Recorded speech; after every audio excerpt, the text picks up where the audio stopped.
So faction focus, the Hordes of Pochyola, who are inspired by the hordes of Finnish mythology. These guys are from the tundra. Every winter they come down to the realm of Mythra and pillage and raid. They're not evil as such, they're just kind of part of the cycle of nature. They leave every spring, and this is the Horde faction of Legend of Mythra. So, as the Horde faction, your main warriors, there are a few pips below human warriors generally, but they're quite decent. You've got a decent range of weapons. You've got kind of these guards who can have great weapons, flails, halberds, and so on. Again, they're not as good as humans, but they're decent. They're not that much worse.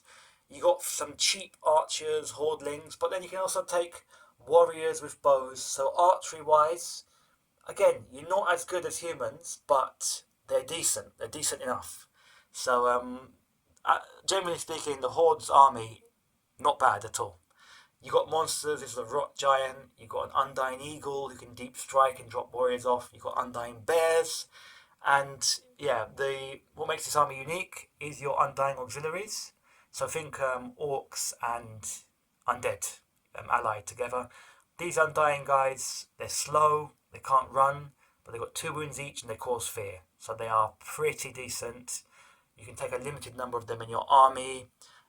Heroes, although it's a horde army, you've got some good heroes. You've got a soulbound mage there. There's a reanimated knight who's an absolute tank. Your chieftains can hold a line, they're decent. You've got the Lord of Ancient Darkness who's an absolute monster. So there are some decent heroes in this army.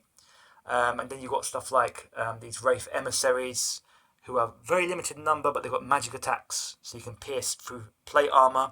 As you can guess, your main troops, you do not have any plate armor. A few heroes do, but your troops are not very well armored. You can take a lot of casualties, and piercing plate armor is a challenge. So that's why things like Wraiths are really important. Your cavalry are decent. They're not as good as men at arms, obviously. They don't have 2+ saves or anything, but they can do the job. And yeah, the Hordes of Pochyola, one of my favourite factions. Great fun to play. They feel different from the usual quote unquote orc army because you've got undead and you've got decent heroes and weird auxiliary units. Like the Undying Eagles deep striking is just so much fun to do. You know, things like rot giants everywhere, decent archers. So basically, 1 or 2 pips down from a human equivalence when it comes to warriors. Heroes are cool. Undying allies give you an extra punch. Hordes of Pochyola, great way to use your kind of orcish horde. It's a new way to play it, and yeah, definitely a staple of Legend of Mythra.